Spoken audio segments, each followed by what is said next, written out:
जय हिंद। कैसे हैं आप सब? आशा करूंगा आप लोग बहुत अच्छे होंगे। अब मैं आप लोगों के सामने प्रश्न संख्या एक्सरसाइज 112 का प्रश्न संख्या कितना 5 लेकर आया हूँ। क्या लिखा हुआ है? जांच कीजिए क्या किसी प्राकृतिक संख्या n के लिए 6n अंक 0 पर समाप्त हो सकता है। ठीक है, आप अगर थोड़ा सा दिमाग लगाइएगा, मान लीजिए कोई भी संख्या अगर 0 पर समाप्त है, जैसे मान लीजिए 10 है, उसका आवाज गुणनखंड में क्या आएगा? देखिए 2 और 5 जरूर आएगा। ठीक है, 2 और 5 तो जरूर, जो मैंडेटरी नहीं है लेकिन 5 जरूर आएगा। उसी तरह अगर 20 आते हैं तो 20 का क्या खंड करिएगा तो उसका भी 5 आएगा। अगर 30 आता है, लास्ट में 0 है, तो उसका अगर खंड कीजिएगा उसका भी क्या आता है? आपका 5 आता है। कहने का मतलब है अगर कोई संख्या 0 पर समाप्त होता है तो उसका आवाज गुणनखंड में क्या होना चाहिए? 5 अवश्य होना चाहिए। ठीक है, अब मैं उसी को क्या करेंगे, थोड़ा सा हम लोग दिखा के बताऊंगा। ठीक है, सोल्यूशन दे देंगे और दे देंगे गिवन।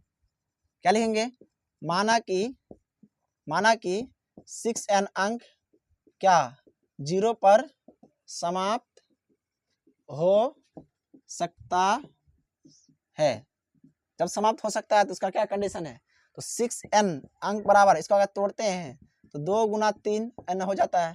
ठीक है, अब देखिए इसका आवाज गुणनखंड में क्या 2 और 3 आया, लेकिन 0 पर समाप्त होने के लिए क्या होना चाहिए? उसका आवाज गुणनखंड में 5 आना चाहिए। ठीक है, यही आपको दिखाना था, लेकिन आता 6n अंक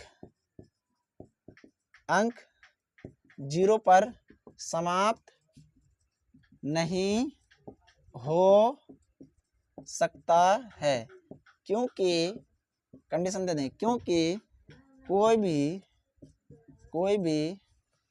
भी अंक 0 पर समाप्त होने के लिए उसके अभाज्य गुणनखंड में 5 आना आवश्यक है। ठीक है, कहने का मतलब है 6n अंक 0 पर समाप्त नहीं होगा। क्यों नहीं होगा? क्योंकि उसका आवाज गुणनखंड में क्या नहीं है?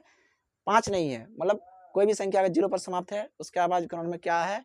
जरूर ना जरूर 5 है, तभी वो 0 पर समाप्त है। ठीक है, इसको हम लोग लिख के क्या कर देंगे? प्रूव करके लिख देंगे। यही आपका क्या हो जाएगा? आंसर हो जाएगा।